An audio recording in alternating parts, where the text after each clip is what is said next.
நேர்களே, இன்றைய colour therapy வாஸ்துவில் பச்சை வண்ணம் பெட்ஷீட் யூஸ் பண்ணலாமா,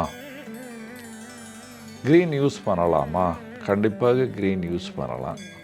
மீண்டும் அது யார் யூஸ் பண்ணக்கூடாது, எந்த திசையில் யூஸ் பண்ணக்கூடாது, எந்த திசையில் யூஸ் பண்ணலாம்?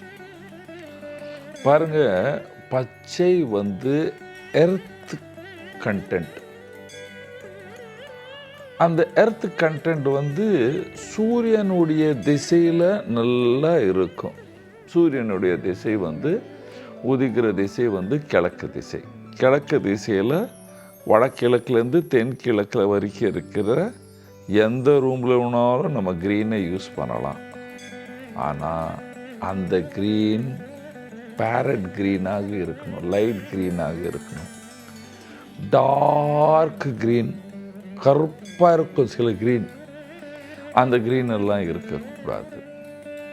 க்ரீன் மிக்ஸ்டு வித் எல்லோ, க்ரீனில் மஞ்சள் கலர் சேர்ந்ததுன்னா பேரட் க்ரீனாக மாறிடும். அந்த கலர் யூஸ் பண்ணலாம். இப்பொழுது எங்கே யூஸ் பண்ணக்கூடாது அது முன்னே பார்த்துக்கலாம். அதுக்கப்புறம் யூஸ் பண்ணால் என்னென்ன நடக்கும் அப்படின்னு பார்க்கலாம். பாருங்கள், சவுத் வெஸ்ட், தென்மேற்கு திசையில் அதிகமாக பச்சை கலர் இருந்தால்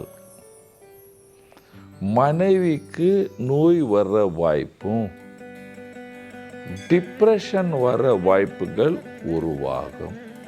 மனநோய், டிப்ரெஷன் உருவாகிறதுக்கு வாய்ப்புகள் அதிகமாக இருக்கும். இப்பொழுது சாதாரணமாக சொல்லும்போது சவுத் வெஸ்ட்டு யாருக்காவது ரூம் இருந்து அங்கே ஒரு பால்கனி இருந்து அங்கே ஒரு 4 அடி செடி இடி ஏதாவது நீங்கள் வச்சிங்கன்னா அங்கே இருக்கிற லேடிஸ்க்கு ஏதாவது வயிற்று சம்பந்தமான நோய், மன சம்பந்தமான நோய் இருந்து கொண்டே இருக்கும். ஸோ நாங்கள் சஜஸ்ட் பண்ணுவோம் அங்கெல்லாம் வைக்கக்கூடாது. அதே போல் பெட்ஷீட், இது வாரத்தில் நீங்கள் ஒரு நாள் யூஸ் பண்ணுறீங்க, அதனால் ஒன்றுமே ஆகாது. அதை நான் புண்ணிய சொல்கிறேன், அது கவனிக்கணும். என்னைக்காவது ஒரு நாள் யூஸ் பண்ணால் ஒன்றும் ஆகாது. தினமும் அதிகமாக க்ரீனாக யூஸ் பண்ணால் தான் அந்த கலர் உங்களை இம்பேக்ட் பண்ணும்.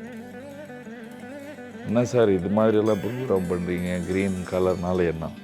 டெய்லி சில பேர்னா க்ரீனே யூஸ் பண்ணுவாங்க, அவங்க வீட்டில் மன நிம்மதி இருக்காது, மனைவிக்கு நோய் இருக்கும். If you have a bedroom in the south west, அவ்வளோதான்.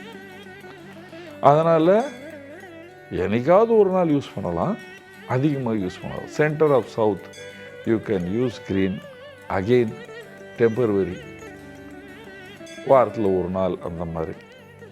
பர்மனெண்ட்டாக அதிகமாக க்ரீன் எனக்கு பிடிச்சிருக்கு, நான் வாங்கிட்டு வரேன் அப்படின்னு க்ரீன் யூஸ் பண்ணிங்கன்னா மனநோய் வர்றதுக்கு வாய்ப்பு இருக்குது. தென்கிழக்கில் ரூம் இருக்குது, கண்டிப்பாக யூஸ் பண்ணலாம், தைரியமாக யூஸ் பண்ணலாம். ஒன்றும் ஆகாது, நிம்மதியாக இருப்பீங்க, சந்தோஷமாக இருப்பீங்க. சென்டர் ஆஃப் ஈஸ்ட் கண்டிப்பாக யூஸ் பண்ணலாம், தைரியமாக நல்லாவே இருப்பீங்க.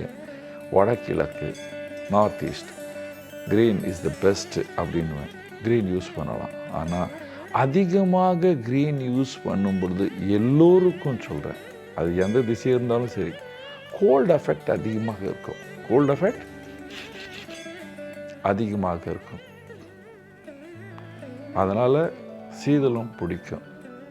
நார்த்தில், வடக்கில், மத்திய பகுதியில் க்ரீன் யூஸ் பண்ணால் கண்டிப்பாக சைனஸ் பேஷண்ட் அப்படின்னுவேன். நார்த் வெஸ்ட்டில் சந்திரனுடைய ரூம், சந்திரனே கோல்டு, அதில் புதனை சேர்த்து விட்டிங்கன்னா மனநோய் இருக்குது அப்படின்னு அர்த்தம். அங்கே இருக்கிறவனுக்கு சாதாரணமாக போய் கேளுங்க, வயிற்று சரியில்லையாப்பா, இல்லைங்க வயிற்று எனக்கோ பிரச்சனை இருக்குது. அது எப்போ கவனிக்கணும்? அவங்க க்ரீன் 2-3 நாளாக கண்டினியூவாக பெட்ஷீட்டும் பில்லோ கவரும் யூஸ் பண்ணாங்கன்னா வயிற்று சம்பந்தமான நோய் இருக்குது அப்படின்னு இமீடியட்டாக சொல்லுங்கள், இருக்குது அப்படின்னு சொல்லுவாங்க. தென்மேற்கு ரூமில் நான் சொல்லிட்டேன், மேற்கு மத்திய பகுதியில் ஒரு ரூம் இருந்தாலும் சரி, அது தென்மேற்கு இருந்தாலும் சரி, க்ரீன் யூஸ் பண்ணும் பொழுது அங்கே இருக்கின்ற பெண்களுக்கு மனநோய் அதிகமாக இருக்கும். இப்போ சில பேர் வீட்டுக்கு மத்திய பகுதியில் அல்லது வீட்டுக்கு வாசலுக்கு எதிர்க்க படுக்கிறவங்க ஒரு பெட் எடுத்தாந்து போட்டுட்டு அதில் ஒரு பெட்ஷீட்டை போட்டு படுப்பாங்க. இந்த தெற்கு வீடு வாசல் இருந்தால் அது எதற்கே ஒரு பெட்டை போட்டு அதில் க்ரீன் பெட்ஷீட் போட்டு படுக்கிறவங்களுக்கு 100% கோல்ட் எஃபெக்ட், மனநோய் இருந்து கொண்டே இருக்கு. கிழக்கு வாசல் இருக்குது, கிழக்கில் டைரெக்டாக படுக்கிறாரு, அவர் நல்ல படுக்கலாம், நல்ல நிம்மதியாக இருப்பார். வடக்கு வாசல் வீடாக இருக்குது, வாசல் எதற்கே சில பேர் இந்த தீவானெல்லாம் போட்டு வீட்டில் பெரியவங்களெல்லாம் வீட்டு எதற்கே படுப்பாங்களேன்னு ஒரு பெட்டை போட்டு படுப்பாங்க. அவங்க வெறும் டார்க் க்ரீனாக போட்டு படுத்தாங்கன்னா அவங்களுக்கும் நல்ல சீதளம் அதிகமாக பிடிக்கும். அதனால் க்ரீன் முடிஞ்ச அளவுக்கு கிழக்கு ரூமில் யூஸ் பண்ணுங்கள். வேறு எந்த ரூம்லேயும் யூஸ் பண்ணாமல் நீங்கள் எல்லோரும் சந்தோஷமாக சுகமாக வாழ வேண்டும். நன்றி, வணக்கம். இது போன்ற ஆன்மீக வீடியோக்களை தொடர்ந்து பார்க்க கடவுள் டிவி யூடியூப் சேனலை சப்ஸ்கிரைப் பண்ணுங்க.